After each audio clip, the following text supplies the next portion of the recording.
কোথায় যাচ্ছ? কোথায় যাচ্ছি? কোথায় বলো?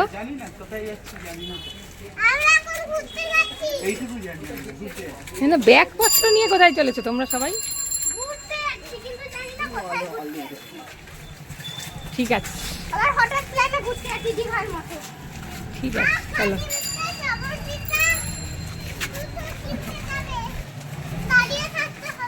ঠিক আছে, চলো চলো।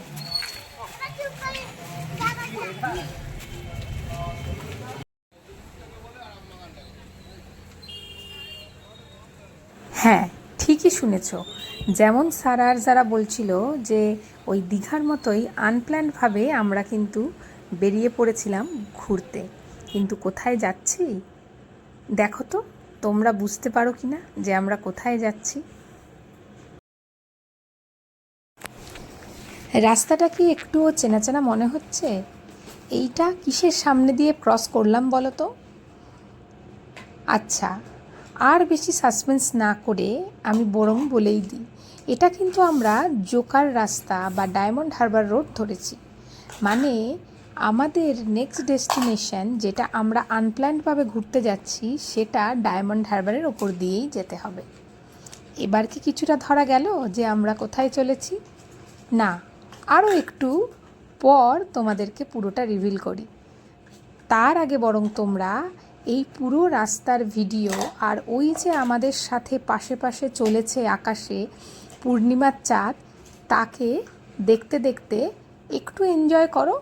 আমি আরেকটু পরেই পুরোটা রিভিল করছি যে আমরা আসলে কোথায় যাচ্ছি, আর তাও এত রাতে।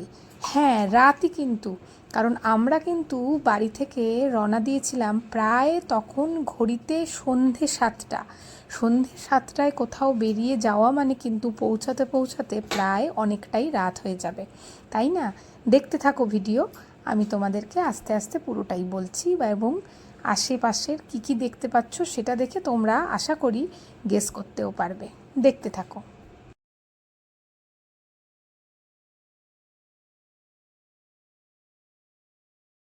মন্দির। মামা মামা মামা কতগুলো গাইলি মা? আমি এখানে ধরুন ইসকনের মতো 4-5টা জগন্নাথ মন্দিরের মতো। এই হলো সেই বিখ্যাত স্বামীনারায়ণ মন্দির যা জোকাতে আছে। আমাদের গাড়ি কিন্তু এখন এই স্বামীনারায়ণ মন্দিরের সামনে। আলো দিয়ে স্বামীনারায়ণ মন্দিরকে এত সুন্দর লাগছে যে আমি যেন চোখই ফেরাতে পারলাম না। এর আগেও আমি স্বামীনারায়ণ মন্দিরে এসেছি, কিন্তু সেটা দিনের বেলায় হওয়ায় এত আলো দিয়ে যে এত মোহময়ী রূপ সেটা কিন্তু আজই প্রথম দেখলাম। এইভাবে স্বামীনারায়ণ মন্দিরকে বাদিকে রেখে আরও অনেকটা পথ চলে আমরা কিন্তু আস্তে আস্তে পৌঁছাতে থাকলাম আমাদের গন্তব্যের দিকে। আর রাস্তায় কিন্তু ভালোই বৃষ্টি হচ্ছিল, তাই আমাদের পৌঁছাতে পৌঁছাতে অনেকটাই রাত হয়ে গেল। যখন বৃষ্টি কমছিল সে সময় গাড়ি বেশ জোরে যাচ্ছিল, আর যখন বৃষ্টি হচ্ছিল তখন বেশ আস্তে যাচ্ছিল। তাই 7টায় বেরিয়ে আমাদের হোটেলে পৌঁছাতে রাত 11টা হয়ে গেল। আর এইবার হোটেলে খাওয়ার পর্ব, কারণ আমরা কিন্তু আর হোটেলে ঢোকার ভিডিও করতে পারিনি, কারণ তখন ওখানে ভালোই বৃষ্টি হচ্ছিল। রাতে আমাদের ডিনারে ছিল ভাত, ডাল, ঝুরি আলু ভাজা আর ডিমের অমলেট। এই সব খেয়ে আমরা রাতের ডিনার সেরে যখন শুতে গেলাম তখন কিন্তু প্রায় রাত 12:30। ও সাথে কিন্তু স্যালাডও ছিল। আর এই যে খাওয়ার ঘরটা বা ডাইনিং ঘরটা, এটা এত সুন্দর করে সাজানো যে সেই মুহূর্তে অত রাত হলেও আমি কিন্তু তারও একটা ছোট্ট ভিডিও নিয়েছি। আজকের ভিডিওটা এই অবধিই থাক।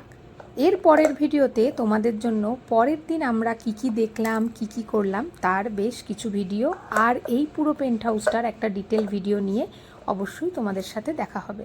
ততক্ষণ তোমরা সবাই ভালো থেকো, সুস্থ থেকো আর দেখতে থেকো 3A স্টোরি। আর নতুন হলে অবশ্যই সাবস্ক্রাইব করো, আর ভিডিওগুলো ভালো লাগলে একটা লাইক করো। তোমাদের ভালোবাসাই কিন্তু আমাদের একমাত্র কাম্য। ভালো থেকো সবাই। খুব শিগগিরই পরের ভিডিও নিয়ে আমি চলে আসছি। টাটা।